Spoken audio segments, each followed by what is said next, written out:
this is really what we want to do. So, Okay. I mean, more than anything, I just want your voice to be heard. Okay. And you're someone that we've respected and been friends with, and you've never been one to necessarily hold back punches. You know what I'm saying? But lots of wisdom. Yeah. All right. And all so right. that's it. So Okay, I'm here for that. I can do that. And so we should probably say what a friend is. Like, is that just the one black person that you know? Would you say that's a friend? Because like that's a real thing. Like, I have a black friend, and it's really not. It's just the person that you see at work sometimes and never talk to. You know? Gotcha. Right? That's true. That's very But valid. So when we're saying Very valid. friends, we're gonna put some credibility there. Like, we have been friends just before the Dream Center. So what? 12 years? Before, like, I mean, we we've moved been back to friends? Arkansas in 2007 Okay. and started going to New Life. And so it was somewhere 2007, 2008. Yeah. Okay. Because we started at New Life in 2007, and so Chrissy and I were trying to decide, like, when did we? Was it the first small group we were in together? I think it was Rhonda's. I think we were doing Yeah. that one, and then we started a night one. Yeah.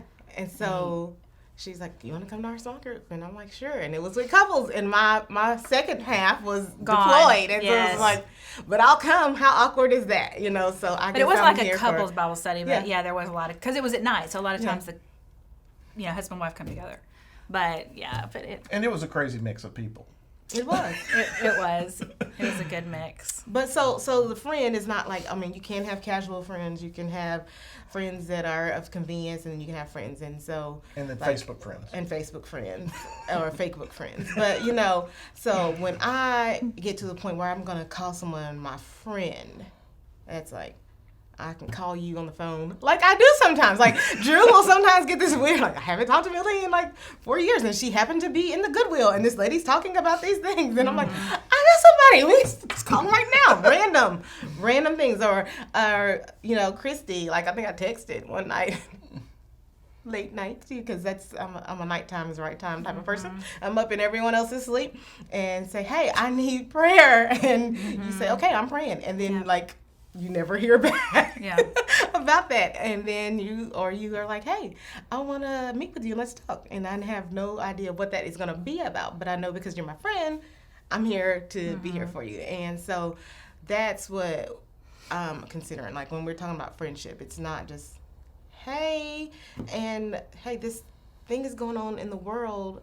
And even though these things have gone on in the world for probably the length of your lifetime, I just want to call you this one time and have this conversation this one time. But so I want to speak really to good, Millie. the fact that a friendship, a relationship, it's like any other relationship. So regardless of black or white, it's not a hurdle to be like, oh, well, I have to find this black friend. It's not a big deal to go out and find a black person. Like, they're a person just like you. So you would maneuver in that relationship like any other relationship. And really, whatever fears or hesitations or reservations that you may have, that black person having those too. But if they are willing to be in the space with you, because more than likely, if you have access to them, they have come into a space really that's more uncomfortable for them than for you. With the exception, like, but you went like feet first into like the Dream Center. And I was like, I remember thinking, okay. I was like, I wonder how. I was like, this has got to be God. Because I'm like, this super brother, white I'm like, man he with is he had the all the way long white. I'm hair. like no tan, like white. Start Like, right you know? on MLK Boulevard. I mean, I was just like, okay.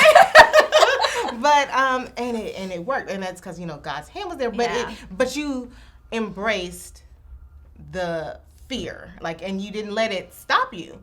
And so many of us are guilty where we look at things, even as Christians, and we let our fear stifle us. And what does that say about us? Like, because as a Christian, we shouldn't have that spirit of fear in anything. So is it okay if you take race off the table and say, I mean, I want to have these conversations, but I'm afraid, and then never have them? What is that saying to you about you as a Christian? Like, as Christians, we want to disciple. We need to spread the word of Christ. We want to show his love. But if we're afraid and don't do it, how are you speaking? How are you moving the kingdom of God further? How, as a person that is a Christian, all right? Okay. So what does that say to your testimony? And so when we're looking at putting race on the table and where we are now, and trying to be, we're still Christians, and you have Christians that are of every color. So what does that look like? How do you practice what you're saying? Being the hands and feet of Jesus, being love, being a human being. And yeah, it's going to be some conversations are you would rather avoid, but you're going to have them. Mm-hmm. I had someone talk to me or ask me about, or say, oh, I'm not racist. And that's easy to say, but let's think about racism, and let's think about obesity. Because, health professional or whatever, no one sits their child down and says, look, you're going to be obese. I'm obese. Your daddy's obese. You're going to be obese. Right? So just like racism, no one says, well, I'm racist and you're going to be racist. So those behaviors with obesity are learned. Like if you have an obese parent, it's possible that their child may be because of the behaviors, the patterns, the habits, the access, the things that are around them. Those children are going to pattern themselves behind it. So that parent never sat them down and said, I want you to be obese. But it happened. Mm-hmm. Right? So just with racism, it can happen. It's possible. And if it does, do you sit with the shame, like with obesity? Do you sit with the shame? Do you decide to change? Are you aware? Some people aren't aware that they're obese. They aren't aware that it's a problem. They just live with that. Mm-hmm. So the possibility that I might have some racist tendencies. I may have racists in my family. It's possible. And what does that look like? I mean, just because you don't have a white sheet or call somebody the N-word doesn't mean you aren't racist, or you don't have concepts or ideas or that are in your mind that are racist. And then a lot of times I've had this conversation with you, we mix up racism and prejudice. Mm-hmm. It's not the same thing. It gets lumped into a category like it's the same thing. Every one of us we are all prejudiced. We have beliefs that are not substantiated. There's stereotypes. That's not racism. Racism is different. It's a system of policies that were built to keep people down. You have to be in a position of power to be racist. So, and that word system is not just in me, it's also in the world. It's way broader than I think a lot of us define it. Right. And it's in every area that we operate. So you can say, as a white person, I'm not racist because I have a black friend or black friends. Mm-hmm. But, okay, well, what does that look like in your workspace, though? Like, what does your workplace look like? Are you in a position of power to hire in your workspace people who don't look like you? Not only just black, but anyone that is not white. If you're in workspaces operating in 95 to 98% of everyone, or 100% are white, and it never crossed your mind that this isn't equitable. I don't have the perspective of someone else. And why didn't that cross your mind? That's what privilege is. You have this privilege, but I don't have that privilege. I don't even consider it a privilege because it's sad. Your life is enriched by having people who don't look like you around you. My life is enriched that way too, but it's never an option for me to say I'm going to operate only in this sphere with only people who look like me, only people who behave like me. That's just not an option for me. So what is enriching from the experience of a person who's black is because we have had to, some people still choose to operate dually, or they're this way with white people and they're this way with their black people. I tend to be me wherever I show up, so, you take it or leave it. But it's generational, it's intergenerational. You will learn from your generation before you. Our parents, maybe they had white friends, maybe they didn't. Why? Why not? It lends to have another conversation of why didn't they? Or I've had people tell me, well, I didn't have white friends, or I didn't have black friends growing up because they weren't around me. Well, that's not true, because at school, I hadn't been to a school that was all black people, and I didn't have teachers who were black. They were there. Now, whether you didn't see them because you were being colorblind, or you didn't see them because of some other implicit bias that was in operation, that doesn't mean that they weren't there. So you have to really look introspectively. Why didn't I have those relationships? Why not? And I didn't have relationships and friendships that I would call like friendships with people who were white until I was an adult. And probably not until I came to a church that exposed me more to that. And that was even before I came to my current church that I'm in now. Because I had those experiences. I just didn't have the luxury to not. And I didn't want to operate in a space of just being narrow-minded and not understanding people like me. And then especially as a Christian, like, and as a black person, you wonder, because, churches are segregated. So I did have opportunities to worship with just people who are like me growing up. And, but you wonder at a certain point, like, is God different for white people than black people? Who is black Jesus? Who is white Jesus? What is this God that they serve that, has all of this greatness, all this favor for them, and then my people, my ancestors who worshiped God, who were enslaved, who had these things, these systems that are against them, that are still at play today. Like, if we don't even look at police brutality, let's not even get pigeonholed there, right? All of the other things of where we have to overcompensate to maybe even be considered and still not be considered as human, and the things that other people get to take for granted. Just today, I was on a walk today with a friend, and we were walking and just talking, and I was like, it's things that I notice as a black person that a person will never notice. Like, you may drive into Conway today, because you're from Conway. You may drive into Conway, get off the interstate, and go on about your business. But me, as a black person that'll drive into Conway and get off the interstate and notice people still selling Confederate flag signs right there when I get off the interstate, I notice that. That impacts me. I feel a certain way about that. Do I say, oh my goodness, they should never do that or whatever? It tells me something about those people. It tells me something about the people who may even buy those. What does it say? Maybe it's ignorance. Maybe it's naivete. Maybe it's a lot of things, right? A lot of assumptions. But until we ask the question, we don't know, right? But you can get off and you'll go along and it I've been wouldn't there register. a million times, and I honestly couldn't tell you where. I wouldn't know where to buy a Confederate flag to save my life. Right. And because it means, it just, you wouldn't even know that probably that's what they were even selling there. But because it affects me in a certain way, I noticed that. I may notice that on the parking lot of my church when I drive up. And I know I'm in worship with people like these that may not even think that they're racist or have some beliefs that are racist. Even though in the world today, like, they're finally addressing some of these statues and and the flag itself and what it means. And it's not saying we want to erase history, but the history for another group of people that is associated with that flag is what we have eliminated. And so how is it fair to eliminate that history for people who are black and then embrace it only from the perspective of a white person? How is that okay? How, as a Christian, are we going to say that this is justifiable and okay to look at things one way, right? Because I did watch there's a author of a book, I'm more Christian than African American, and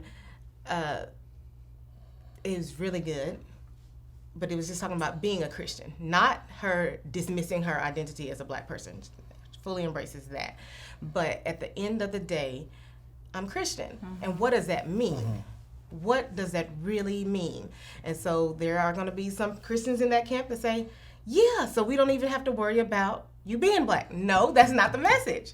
It's in addition to that, but more than that, I'm Christian. So more than you being able to just sit with not being exposed to or bothered by how racism affects other people, as a Christian, where are we standing on this? We go and do missions work around the world for all other things that do not, that are unjust.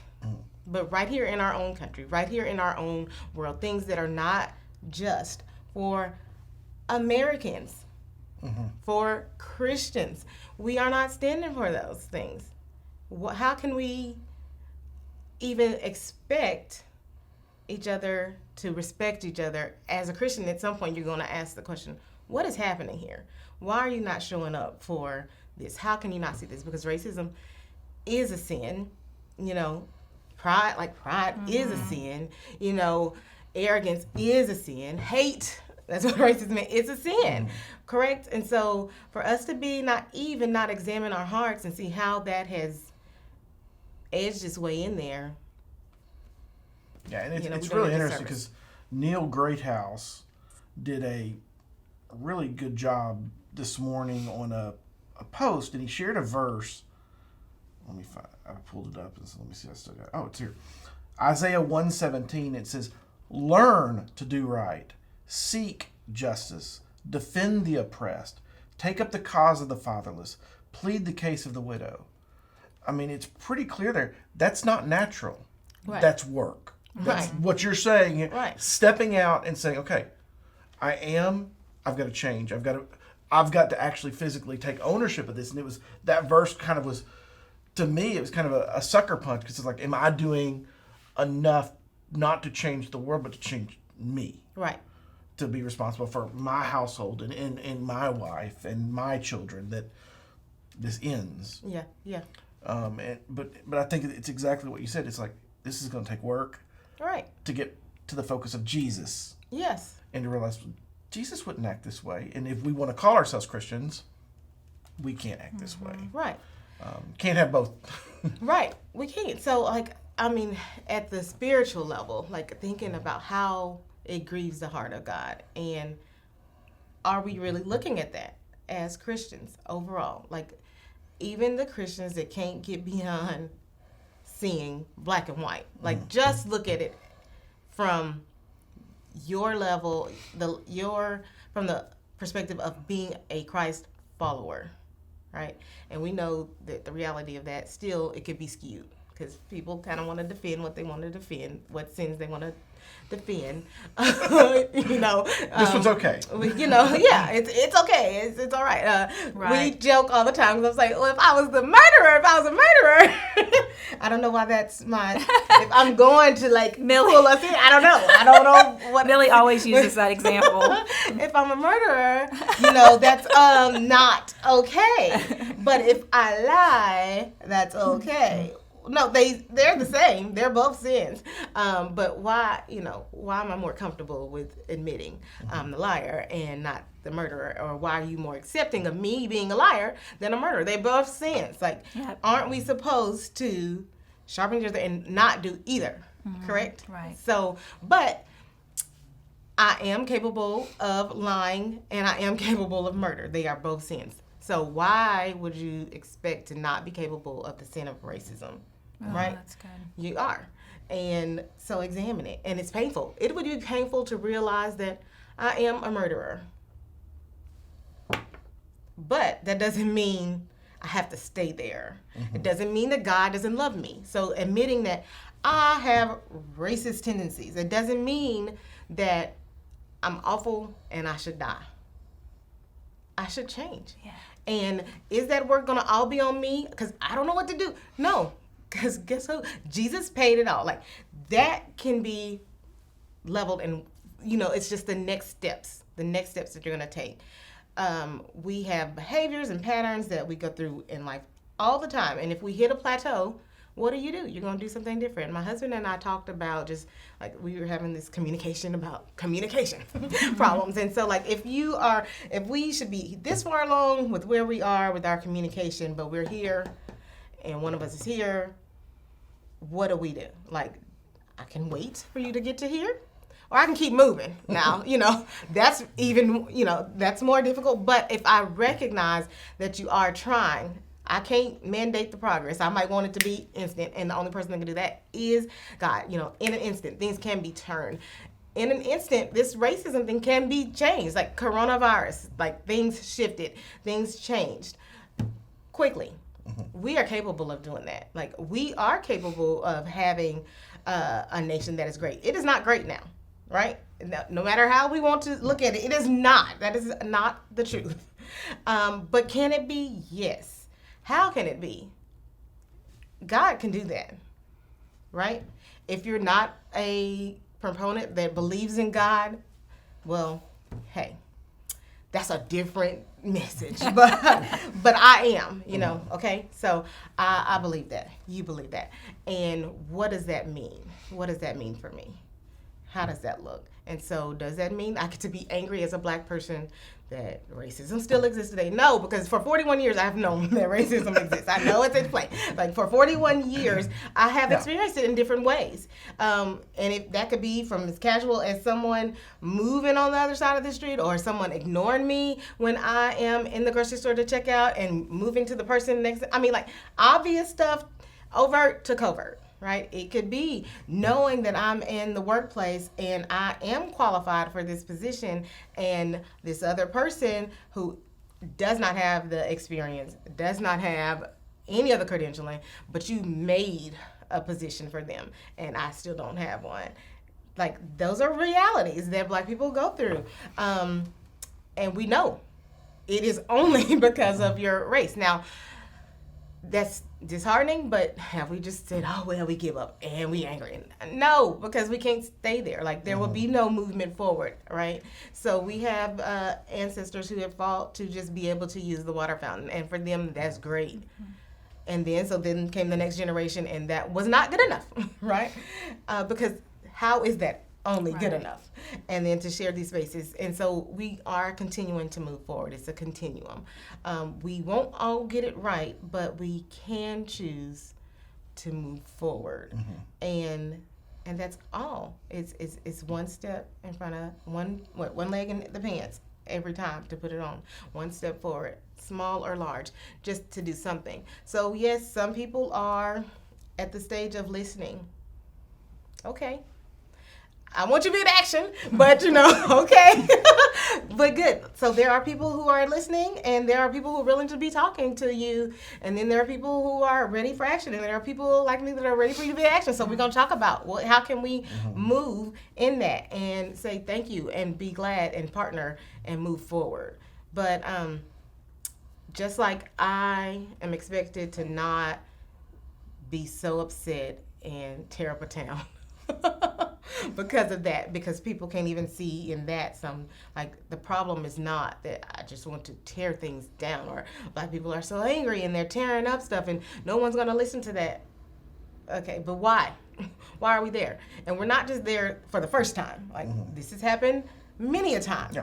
And why didn't we learn from that? Like, what we want to know is how can we keep going through this? Like, why are we continuing to have to make this huge outcry for movement to happen? But sometimes that's how it is. The squeaky wheel gets the oil. It's unfortunate, because how come, when taking the kneel for the flag wasn't okay, but I bet that's what you want now because this looting is happening. Like, you would really love to go back to that. But I mean, but NFL you didn't want to listen to that, right? Backtracked on that whole thing. And I mean, I think that's kind of an interesting point, because your husband is military. Yeah. Mm-hmm.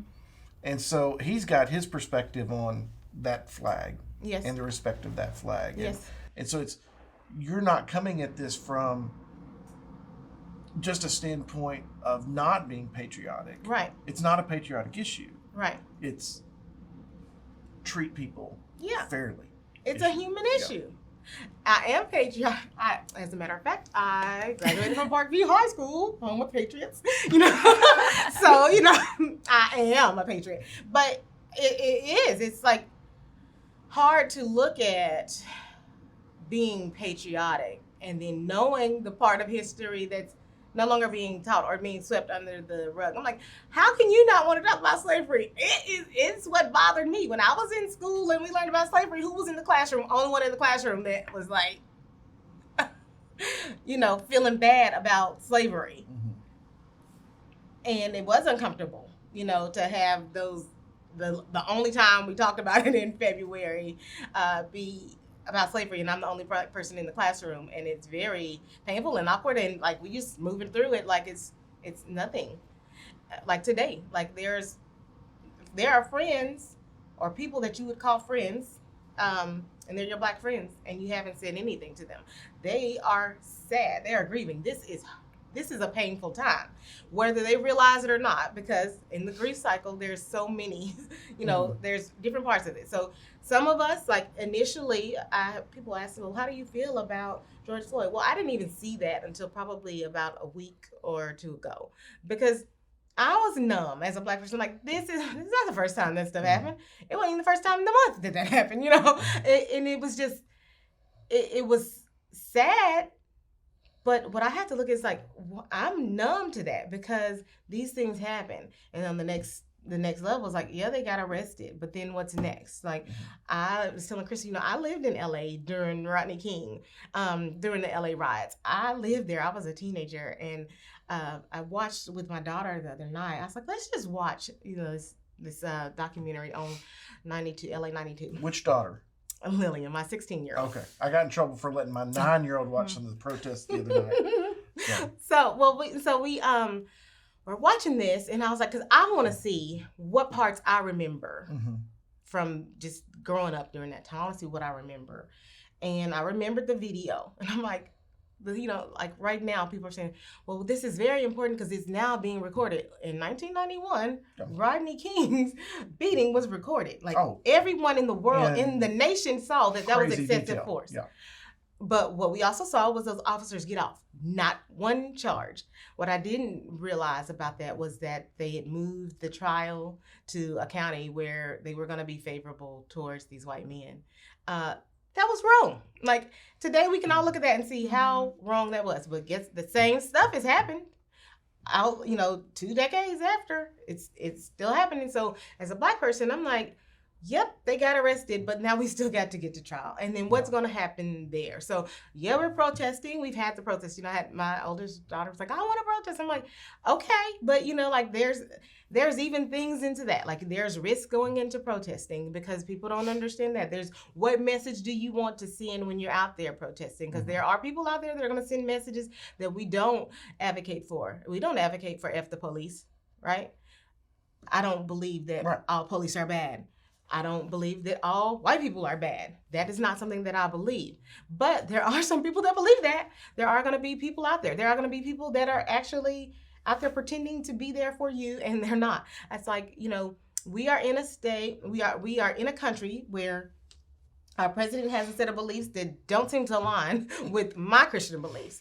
We are in a state that, would politically would support that.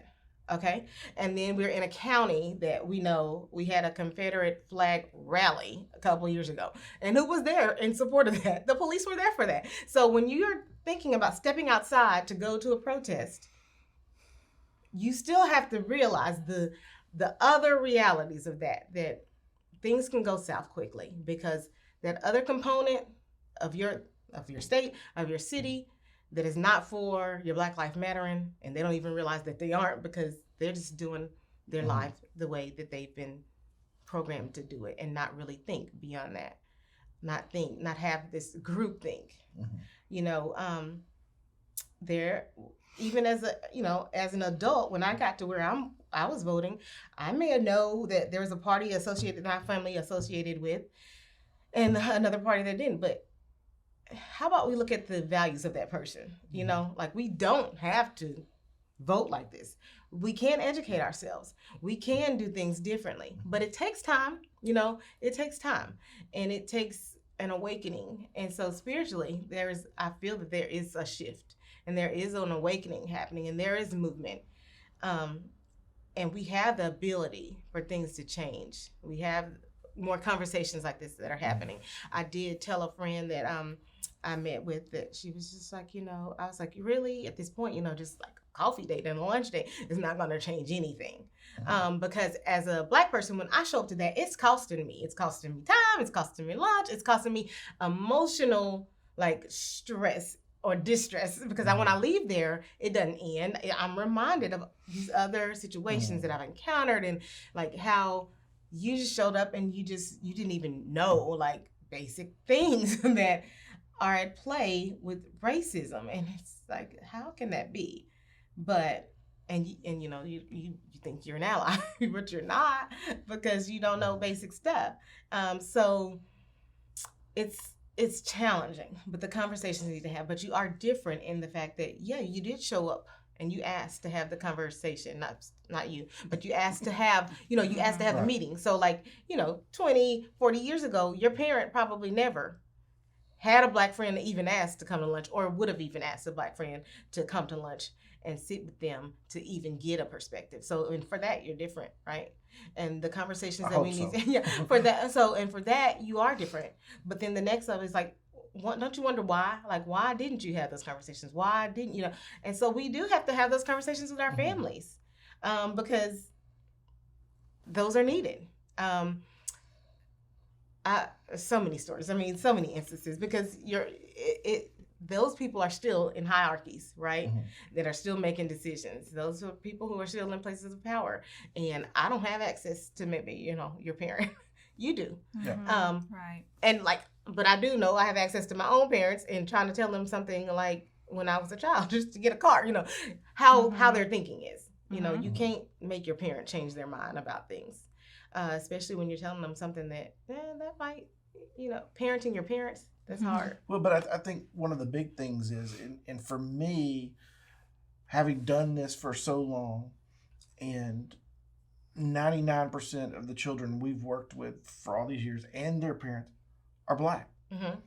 And to see the cost of running out of gas for a black mom meant losing her car, losing her house, losing her job, and nearly losing her kids. I've run out of gas before and didn't have that. Right. What it cost for a simple ticket can upset. It becomes cataclysmic. Right. And so much of the problem is a lack of relationships. And I look at myself. I have never filled out a job application and gotten a job. It's always been a relationship. So many of our kids have no relationships. Right. For those advantages. Right. Forget the color of their skin. It's just like the opportunities that for so many of our kids that I had aren't there. Right. And to me, having these conversations, I can't get these kids to be able to vocalize what it is. Most of them won't know for another 20 years that this isn't right. And we as Americans, we as people, we as the human race, we've got to realize that these little things are happening that continue to happen, and it's long-term effects of all of a sudden this single mom runs out of gas and she's never had relationships in her life to depend upon. Right. And people that know a judge or know a police officer in a good way or know a business owner or whatever for these advantages. And that's what breaks my heart for so many of these kids, because it's like, man, this is a great kid. Right. And then we've got a great kid that I love that working through all these things. He's in prison for murder today because we didn't influence him enough to make those right decisions. And his mother convinced him, you got to defend me. And he ended up killing a man. And it's just like, this little kid was born just like my daughters, your daughters. I mean, it's just like, and where did we, as everyone, go wrong that this kid didn't have any hope? Right. He lost his hope at 17 years old. And I've got younger ones that have lost it. But that's what, I mean, and that's why I wanted to have you here, because it's so important to me for people to understand we've got to be the change. And it's these little things that compile and compile and compile. Call it microaggression, call it white privilege, call it whatever you want to. But when we love people, because Jesus told us to love people, we're like, I want the best for this kid and this kid and this kid and this kid. You can't go into a classroom to teach kids and say, well, I love this half of the room, but I hate this half of the room. Right. It doesn't work. Right.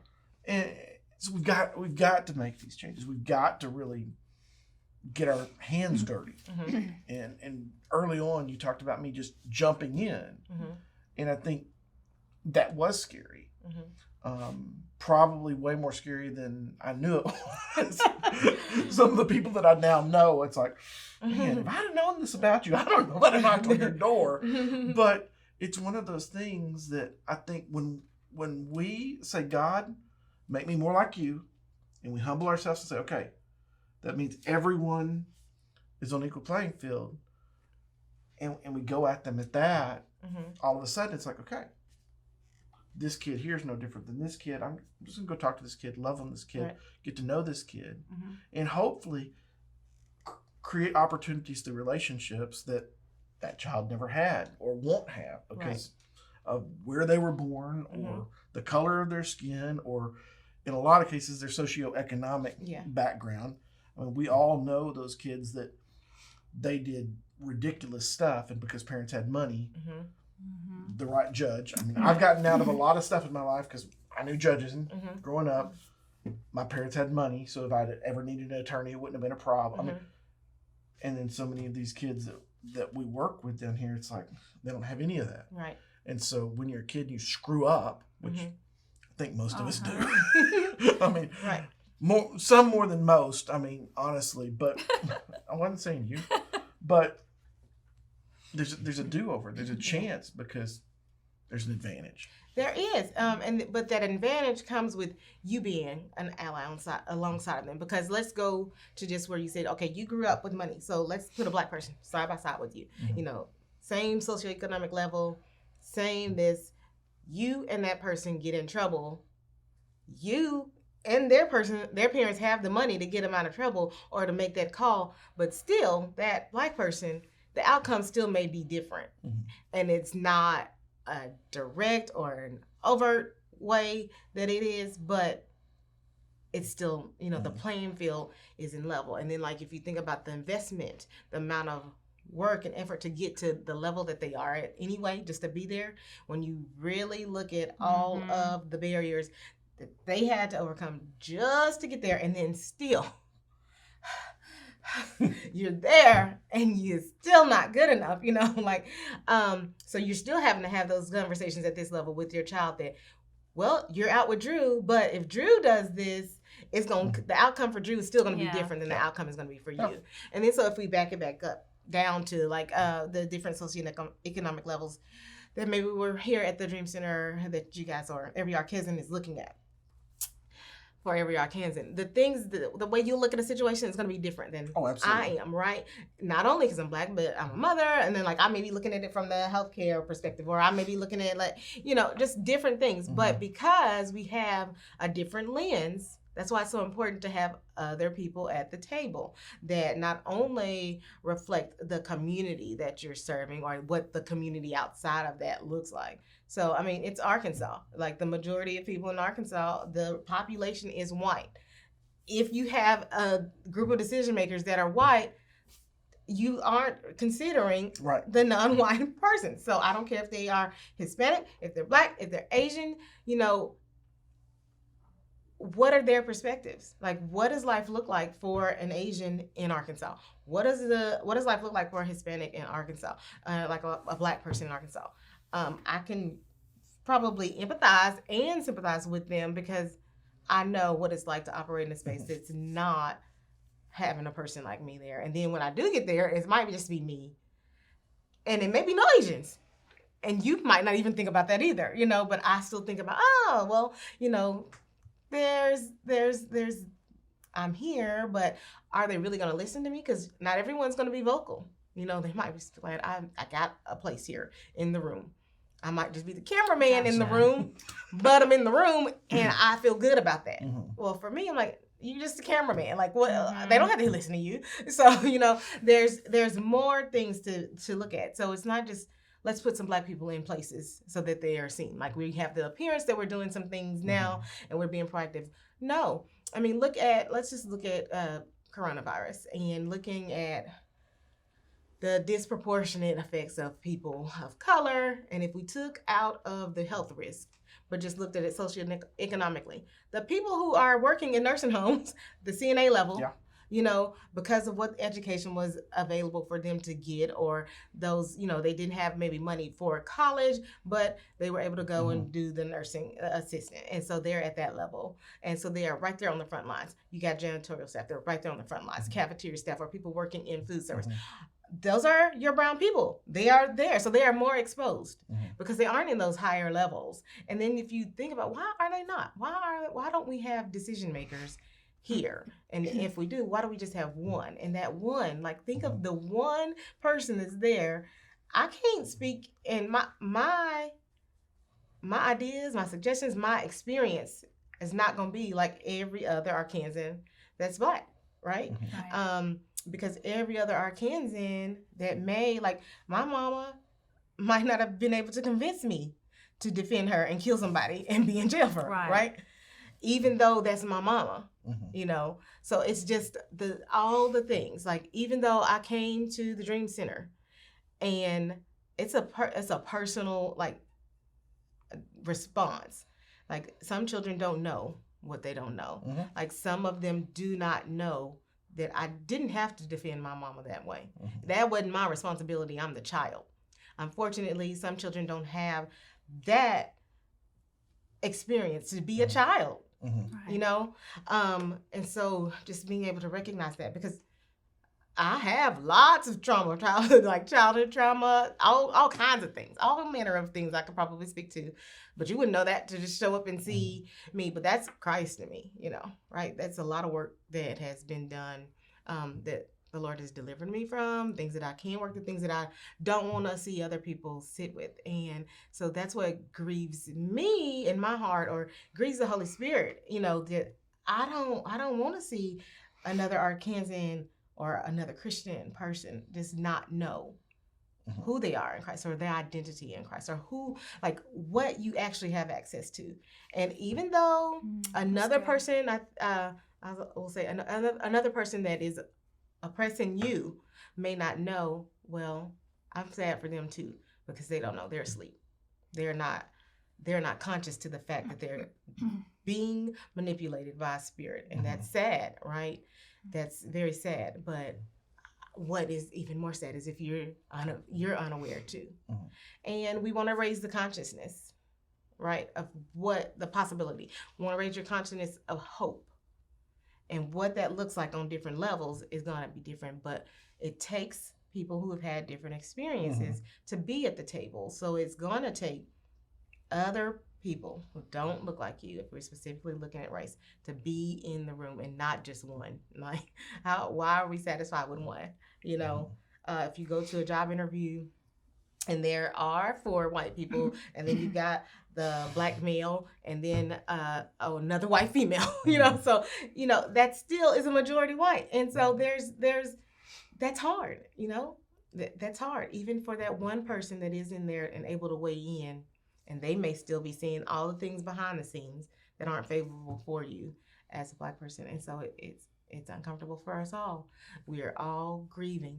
Some of us in denial. Some of us are furious. Some of us are just at the level where we're just like, okay, acceptance. Like, this is how the world is. The world is evil, and it's going to stay evil. And that's hopeless. Yeah, and exactly. And that's not true. No. Right? That's hopeless, and it's not true.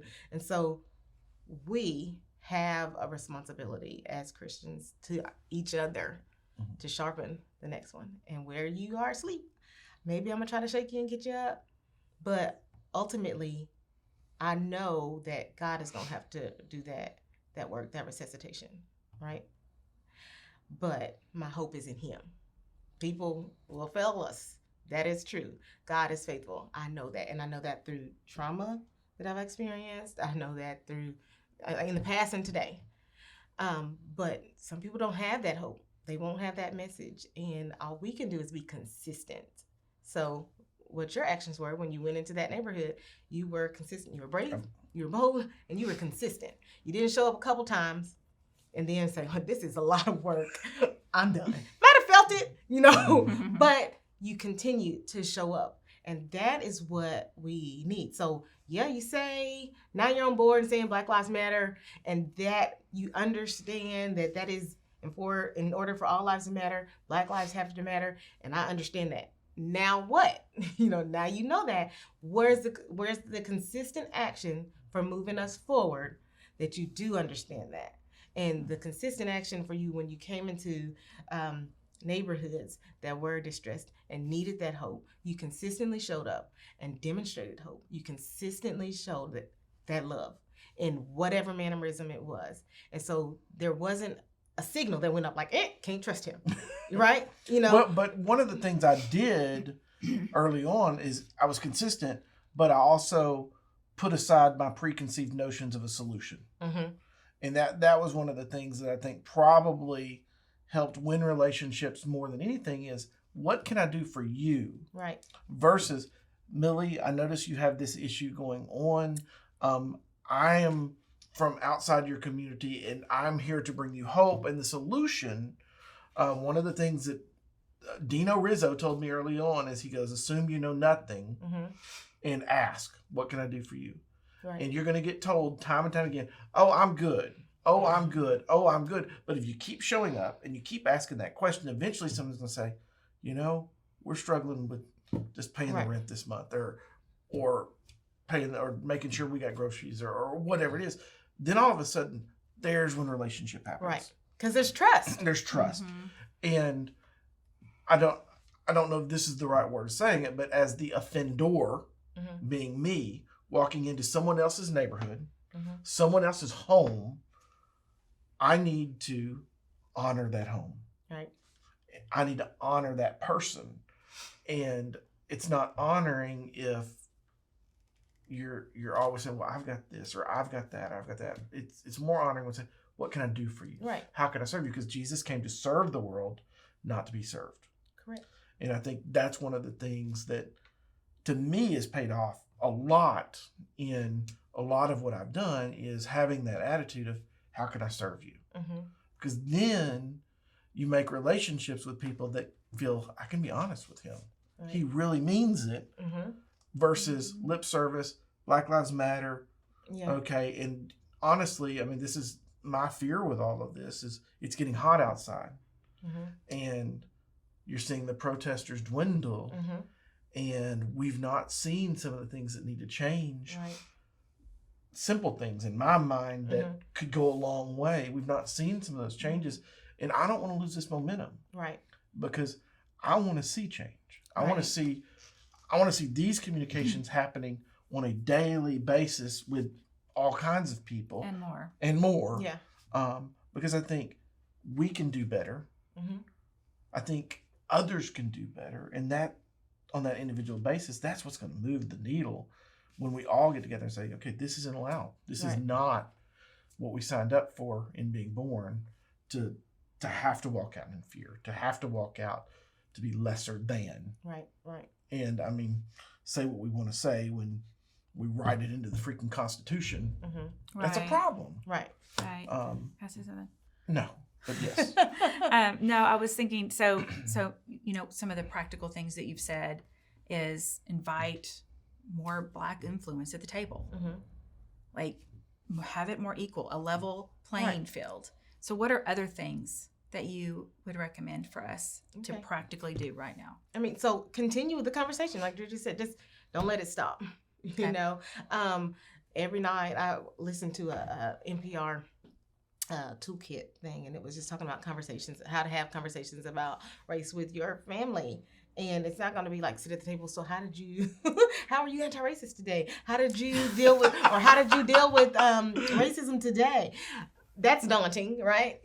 But to be our consciousness is we've regained consciousness. Some of us, some people aren't, and you don't have to be ready to perform CPR, And I mean that's just it.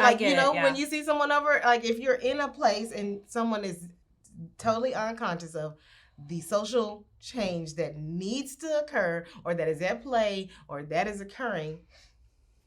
Shock them, wake them up, or attempt to. But continue to educate, continue to equip every Arkansan. Like you are making steps, and then being conscious of I need to bring someone to the table when I'm entering a space and they're aren't people like me. You know, at first I didn't realize that, but now I'm able to think about that as a person who is white and That's as really a person who has the possibility to shift and say something. Like, I am in Congress and I can say something. I can speak to that attorney. I can, you know, I can do these things, and or I can, if I go into a space and there is only one person that's black there, I can be an ally for them. And what does that look like? And that's not just saying, hey, bro, let's go get coffee. It's not just that. It's Right. like, how do I get to know that person and ask the question, how can we address this? Now, that person may or may not know, but they may have some ideas that you didn't think of, which was, you know, as simple as, let's not just give turkeys out for meals to people who don't have stoves to cook the turkey, you know, or electricity. You know, that was a good intention, but maybe someone didn't think That's about really the good. fact that, oh, they didn't have anything to prepare that on. Or maybe giving canned goods, but they don't have a can opener, you know, or sending this home with kids, but that's enough for one child, right? You know, I was so happy to see Avery Arkinson like being ready to respond to kids being out of school with meals. Like, so many places didn't think about that. Didn't think that this kid's not going to school tomorrow and they won't eat. Yeah. Like, people do not realize the hunger situation in America, in your neighborhood, as your neighbor. They don't know. They don't even know what it looks like. And it doesn't look like an Ethiopian child with flies hidden in their eye. It looks like your actual neighbor, and that neighbor could be in an affluent neighborhood. And I mean, struggling. we've seen it's actually not as much hunger as malnourishment Mhm. that our kids in Central Arkansas are experiencing. Because when mama can't afford to feed them, she wants them not to be complaining. So ramen noodles, mac and cheese, chips, soda, cheap, high carbohydrate things that we all know because we've all tried dieting 100 times. Those things aren't good for you. And these kids are having to live on that because I don't care what anyone says, $165 a month of EBT doesn't go very far when it comes to feeding a growing kid. And so you have to make shortcuts. And these school lunches are vital. And when they're not in, it kills some of these families. Correct. And it kills them and you don't notice it until it's way too late. And then, you brought up EBT, and so it makes me think about, like, so, and there's those other systems that are in place. And someone would say, well, they get food stamps. Well, it doesn't feed them. And then guess what? You know, like, in general, unless you're pretty insane, the whole process to go through that, to get your food stamps, is horrible. So you don't want to take off from work just so you can keep, I mean, so it's like. So you don't want to subject yourself to it, to have to do it. If there's people who make a lifestyle out of it, there are some people who abuse that, and there's something wrong with them, right? There is something wrong there. But the reality is, for the individuals who do work, they may not make a wage that's still enough to feed their children, but then they also don't qualify for food stamps. So then you still have malnutrition. Right. You still have food deserts that they are exposed to because they don't have a grocery store that has healthy food options, or they don't know. They don't have the awareness. Like, mom doesn't know, what can I do with these ramen noodles? I had the pleasure of helping with a community fair, and I was so excited because what I did with that was I chose to show the kids when you go to school what to select to make your meal appropriate, because you can go to school and school lunch is chicken nuggets and french fries every day, right? But what that actually looks like. So had the to quickly educate them on how to make a selection of something that's easy. It can still be inexpensive and affordable for that parent, but they just don't know. Like, it's like the whole obesity versus racism. If you grew up watching your parents give you bologna and, vein of sausages, that's just what you got accustomed to liking, and that's what you're going to do for your kids. And hot links, I don't ever want to see a hot. My kids have never like. I don't want to see a red hot link. I don't want to see a red hot dog. You know, but I only got those and the bologna at my grandmother's house. My parents never gave it to me. They got sick of it. But honestly, those are some things that they only are gonna have access to, right? Like when I was a kid growing up, not too far where you got started out on High. Like my family was over on Bishop. Mm-hmm. And on Cross, and so like there was a little corner store or a little penny store, and then we would go to, and what we wanted to go and do was we would go get lunch meat and bread, like because that's like the $1 that they had that day. And it was like $1 food stamp. Like this is what we did. Like how much sense did it make every day to walk to that store to spend that $1? Like why not go to a grocery store? But what were the logistics? We're trying to get to that grocery. There wasn't a vehicle because the vehicle was gone with the other family member that was at work who was working. But there's a household of people. There was disability. There was addiction. There was all these other factors at play. And so really the logistics was send the kids to walk to the store and get what they could get. And it was just gonna be that pound of meat. And it was like, not just the kids that live in that house, it was kids and cousins. So what was the easiest way to feed them? Maybe it was just gonna be a Miracle Whip sandwich, right? Well, I mean, you look right here in this neighborhood. Mm-hmm. The closest grocery store is nowhere near walking distance. So where do all these kids go? They go over to Ann's Market, little blue metal building over here, and do exactly what you talked about, because there is nothing anywhere close that offers any resemblance of real grocery shopping. Like most of us would go to a Kroger or a Walmart or something and do. Right. Just let alone a Trader Joe's or something. But and then what do they do when they get there? I've never, if this kid's like a carrot, True. What is that? They may know what it is, but that flavor, that taste is not something they're accustomed to. So just exposing them to something different that way. Like if it was some program that, was done at the Dream Center for them when they came, that just expose them once a month, We did that. We used to have a young lady with a food court that every week she had a different fruit or vegetable, so she'd prepare it like a zillion different ways. So we're gonna have kale salad, kale this, kale chips. Oh, we love these. I mean, but these kids had never tried this, right? And our kids, fresh fruit like oranges, and I remember pulling into a neighborhood in Morrilton. So Morrilton is where my parents grew up, but we were feeding at one of the housing authority sites there. I had to show kids how to open an orange and how to open a banana. Wow. Because they had never been exposed to fresh fruit. That just breaks your heart. It breaks your heart, and you think bananas go bad in our house every week. It breaks your heart, and you're like, that doesn't even make sense. Like, how would that ever cross your mind if you didn't see that someone has never had a banana? Right. So you don't know what you don't know, and what is a comfort for you, or what is actually just simply basic for you, because bananas are 49 cents a pound, if that. Right. But if you went to a grocery store, you would know that, and you would see that, and you could buy that. But if you have no grocery store that's selling that, then you don't know that. Or if you do have a food desert and all the bananas are brown, you don't want them, right? So that's not something that you're going to purchase either. But like kale, you mentioned the kale chips. There's a community garden here in Dark Hollow. How easy is it to get some 25-cent seed for kale and grow it and show those kids, that's something to do. But then you also have to look at the component of neighborhoods and what's safe, and but you have to invest in those neighborhoods. You have to reestablish community, because if you're looking at a group of people who have been so abused, so traumatized, there's acting out, there's hopelessness, there's addiction that's paralyzing them. It's all these other factors, and where is the sense of community in that?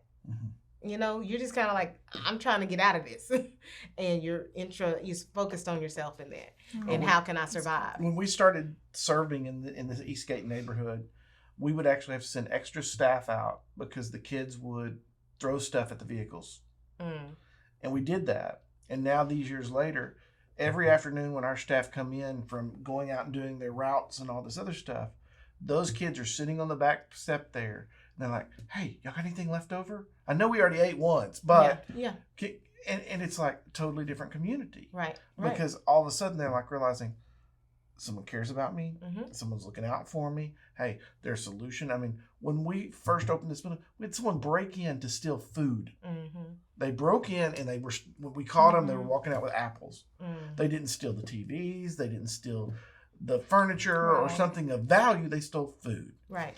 And that's a breakdown for all of us as Americans. Mhm. Mhm. No kid should ever. Right. No, none. And so you have different churches in communities that are going out and they got clothes and we giving them clothes and we giving them that. But did they say they needed that? Right. So like it doesn't matter to go pick up the homeless and take them to feed them and then you give them clothes. Where are they putting the clothes? Like, did are those clothes their size? Like, did they really No. need those clothes? And then we can't be upset with them because you went and got them and they didn't, or they went here and they got this need met and then they went over to the next church and got this. They got needs. Like, and you might not meet that need. So we have to move from a place of judgment and forcing them to take what I'm offering and ask, what do you need? And it's the And in a lot of ways, consistency. taking our leftovers. Yeah, taking our leftovers. Hey, yeah. I can't wear these jeans anymore because their crotch is ripped out of them. Yeah. I think you need them. I never will forget. I mean, we would get just nasty, holy underwear donated, and it's like, well, at least they have underwear. No. It's like, no, we as Christians, Come Right, on. if we truly do what Jesus commanded us to, we want to give our best. Yes. And if we can't give our best, Right. let's not give. Right. Or you can't, or like, but there's other ways to give. Yeah. Your time, Right. your talent, your money. Yeah. But there is a place for everyone to give. And so with Every Arkansan, there's a huge opportunity, even if you are that church or that organization that's trying to help the community and you don't have all of what you need to provide to meet the need. Mm-hmm.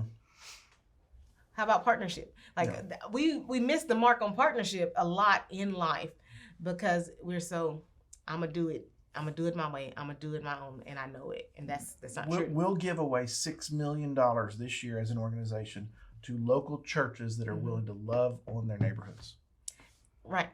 I mean, So, the resources are there. They God's are. providing some great things. If we just step out and say, hey, what can I do for you? correct. And so then that conversation then goes back to, who do you know who doesn't look like me? Like if I got this resource, I have this resource, but I have no people around me that are brown that can tell the other brown people, because they have that relationship and they trust them, to say, hey, look, let's partner. Let's do these things.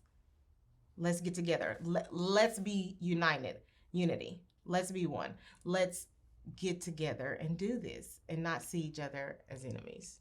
Correct? For a common goal. So the common goal is healing. The common goal is to move from racism. The common goal is to share the love of Christ. The common goal is to restore hope, period, to a hopeless place.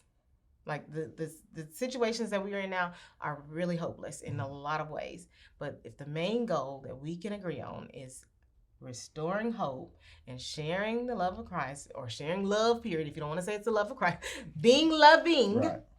okay, Okay. and restoring hope and unity. We can all get on board for that, right? Mhm. That's a goal that most humans want for every human. So if that's the goal, how do we work towards that? And that is bringing other people who don't look like us. It is consistency. It is getting over ourselves and being able to say, this is where I need help and this is how you can help me. And let's partner and let's meet this goal, and not the us and them. But until we have those conversations, bring someone else to the table who doesn't like us, and partner, because you might have the resources, I got the relationship. Let's do this. Yep. Right? And then you'll get the relationship. And there's the consistency. And then there's the forward movement. Mm-hmm. And then the hierarchy, and we can dismantle things that are in place that are keeping us separate. It's good. Well, Millie, thank you. Yeah. Thank you so much, and thank you for just your friendship over the years. And I mean, you've always been one of those people that didn't hold back. And I think more people need friends like that in their life, that aren't afraid to say, hey, Drew, you're an idiot. Hit him in the back of the head when you walk Right. past church, or whatever it is. But thank you so much for that. Yeah. Thank you for being here today. Yes. Thank you for having me. I enjoyed it. I always do. So thank you so much.